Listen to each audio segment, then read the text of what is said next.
E eu nunca tinha passado pela minha cabeça de fazer isso.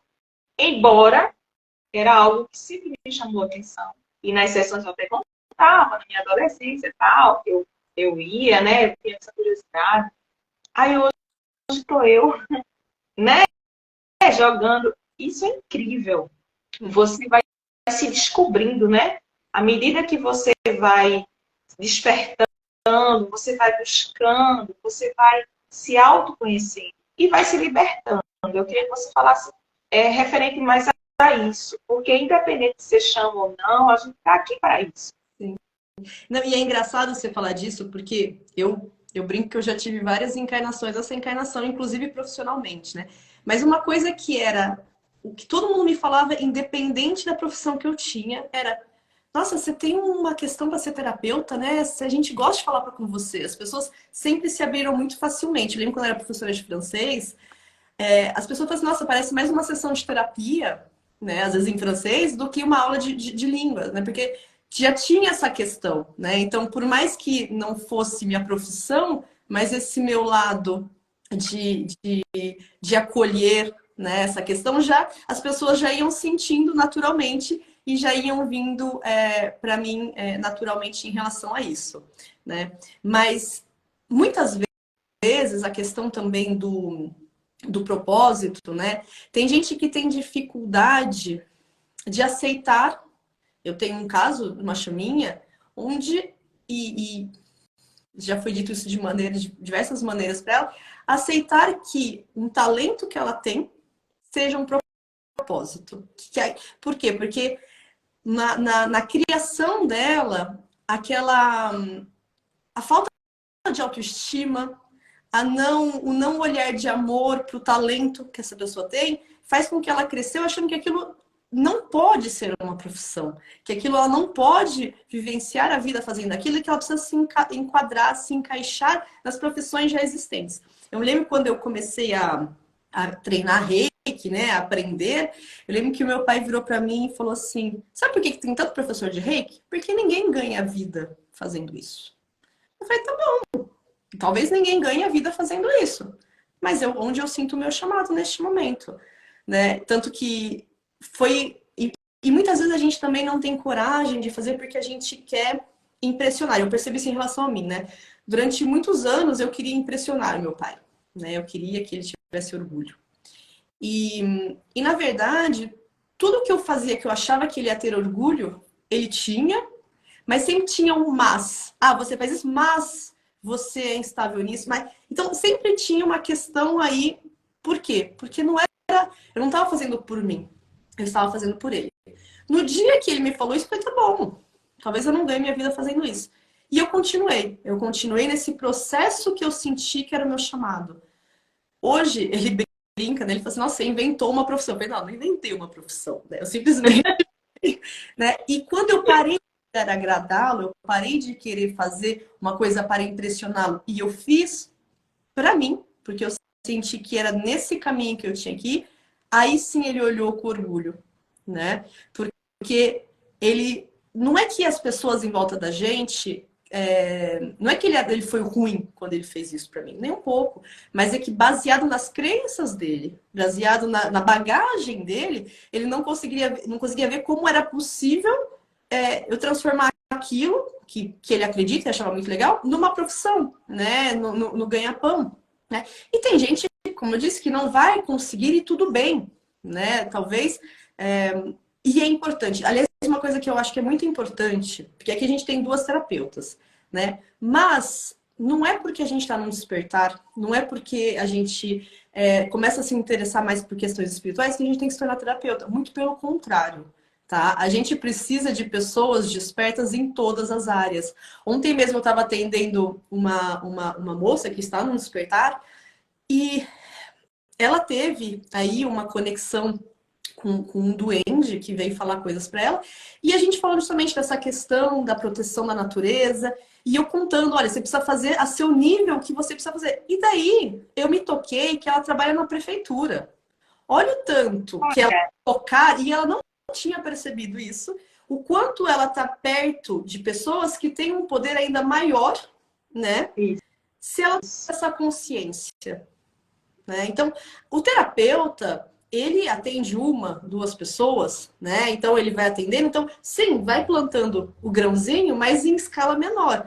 Às vezes, se você tem uma pessoa, por exemplo, tem a Aline, com quem eu faço retiros, ela sempre fala, nossa, como eu queria que tivesse uma chama gêmea jornalista, né? Uma pessoa com super despertar espiritual nesse meio, porque é um meio difícil, mas é um meio que toca muitas pessoas, né? Então, que se a gente consegue colocar lá o, a nossa voz, vai tocar ainda mais gente, né? Então, vai se ampliar ainda mais. Eu sempre dou o exemplo da minha cunhada, que também, quando teve um despertar, ela é advogada, ela falou assim, quando eu me aposentar, eu vou trabalhar como terapeuta. Eu falei assim, mas por que você não aproveita isso? Você trabalha com grandes empresas. Traga dentro desses contratos empresariais essa sua visão. Você vai estar tocando muito mais gente, né? Então, eu acho que também tem que sair desse padrão de, eu despertei, então eu preciso trabalhar com espiritualidade. Não, né? Não é que é proibido, cada um faz o que quer, mas a gente precisa realmente de gente em todos os lugares, tá? Isso é bastante importante. E uma questão, vou aproveitar que eu estava falando da natureza, você me fala, tá, Cretinha, se eu for para todos os lados, Não, que eu tenho fica à vontade, fica à vontade. Uma coisa que eu acho que é muito importante a gente falar, justamente nos despertares, tem muita. Eu falei isso até no meu último retiro. As pessoas começam a despertar e sempre interpretam o despertar como despertar espiritual. Existem diversos despertares. Tá? O espiritual é um deles. Né? E, aliás, o despertar espiritual, muitas vezes, ele é acompanhado dos outros, porque quanto mais a gente vai se aprofundando, mais a gente vai entendendo a realidade. Né? No momento a gente. A espiritualidade é ir na igreja rezar, não tem problema nenhum. Né? Tanto que ontem eu fiz até uma enquete sobre. E não é que seja um problema você estar numa religião. Não, né? Não é um problema. Mas a espiritualidade vai muito além disso. E nesses despertares, um dos despertares que eu acho que ele é essencial, e como eu falei do duende, eu acho que é interessante a gente entrar nisso, é a questão da natureza, é a questão do meio ambiente. Né? É a questão de olhar e perceber que nós fazemos parte desse todo. Né? Sem a natureza a gente não vive. Sem a gente, a natureza vive melhor ainda. Né? Então, a gente tem que entender isso. E entender, por exemplo, que quando a gente se conecta com a gente se conecta com a natureza. Teve até uma moça que está aqui, a Jéssica, ontem ela falou assim, eu me conecto comigo e com a natureza. Sim, é muito importante essa conexão, esse entender o impacto que a gente tem, né? Entender que as árvores elas estão aqui para nos ajudar a transmutar a nossa energia, mas não só a energia de tudo, né? Então, ontem eu até dei um exemplo, eu fico morrendo de dó quando eu vou para São Paulo e eu vejo uma pequena árvore coitadinha no meio de uma avenida, eu penso, gente, imagina a energia que essa coitada tá tendo que limpar aqui, né? Lu tá falando dos elementais. E sim, os elementais eles estão aparecendo cada vez mais, tá? Esses dias mesmo, meu filho acordou e ele tava tudo escuro. Ele falou assim: mamãe, tá cheio de luzinhas em cima da minha cama. Elas são de todas as cores. Né? Meu filho, todos os meus filhos têm uma mediunidade muito forte, mas o meu menino mais ainda. E daí, quando eu cheguei, ele falou assim: elas sumiram. Daí eu falei: que legal, né? Ele tá conseguindo ver as fadas. Eu falei pra ele: são fadinhas, né? E daí, no dia seguinte, eu tava aqui no meu escritório e uma apareceu para mim. Ela veio, né? Então, eu acho que é muito importante a gente começar a perceber que essa espiritualidade ela é muito mais ampla também do que apenas arcanjos, mestres, guias, né? E que eu ia falar algo sobre isso depois. E que são muito importantes, né? E que nós não somos superiores, né? À natureza, muito pelo contrário, né? E que a gente tem que, no nosso despertar, se focalizar também nesse despertar desse respeito. Não é à toa que a gente teve a pandemia, né? Acho que a pandemia ela veio mostrar assim como um tapa na cara. Aliás, foi incrível, né? Nos 3 meses que a gente ficou. Eu não sei aqui no Brasil como foi o confinamento, na época eu estava na França. Mas como a natureza retomou o seu lugar, né? 3 meses a gente para estragar tudo foi impressionante. Né? Diga. Então, falando sobre a natureza, né, que eu acho muito importante você tocar nesse assunto, porque você falou na questão da religiosidade. É como eu costumo falar hoje em dia, né? A religião, ela, para mim, foi uma crença limitante. Tipo assim, eu me sinto como se eu tivesse me libertado dessa crença limitante. Não é criticando, tá? Porque eu acho válido qualquer que seja o local que você frequenta, o ritual que você faz para se conectar com o divino, com o universo, é válido, né? E tá tudo bem. Não existem regras, né? Existe a troca, né? E essa troca tem muito a ver com a natureza, porque hoje eu entendo e eu vejo as coisas totalmente diferentes de antes, né? Porque eu vejo que, a partir do princípio que tudo é energia, que tudo que a gente visualiza aqui é uma cópia do que é no astral, né? Não é o contrário como eu achava antes, não. Primeiro é lá para depois se materializar aqui.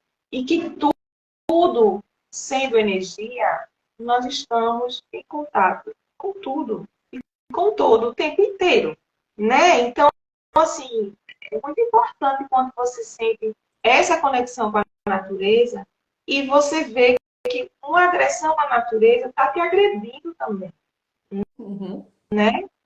E você, quando você toma essa consciência, você vira meio que uma pessoa que, se você for falar para qualquer um que você escuta, o que você sente, né, vão te levar de camisa de força.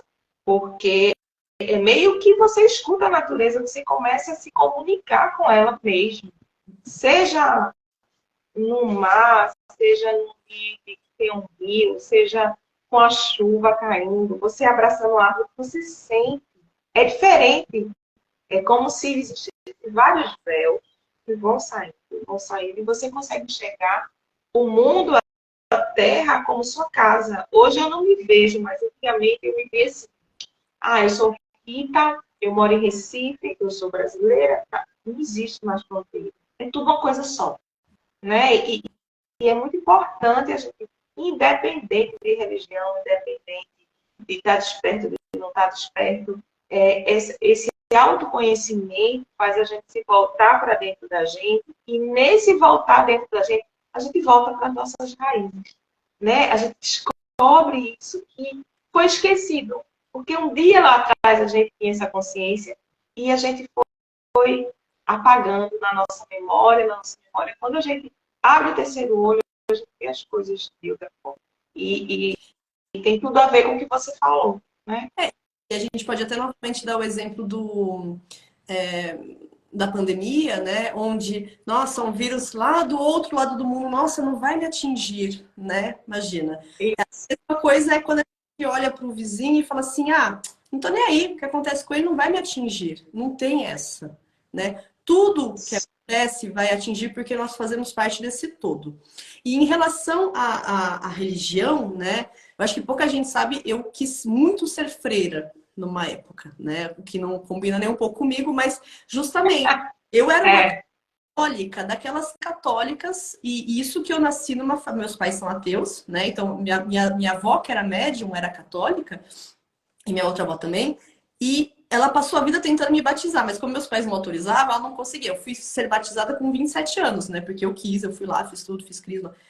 E eu, com 18 anos, eu ia às 6 da manhã na missa com as freiras, né? Porque eu tinha essa conexão muito forte. E, por exemplo, uma coisa que eu sempre gostei na França, eu adorava ir na missa, porque eu sentia aquela energia. Porque, assim, na França, eu acho a energia na Igreja Católica muito diferente. Porque justamente por não ser uma tradição, ou bem menos, as pessoas que estão lá são realmente pessoas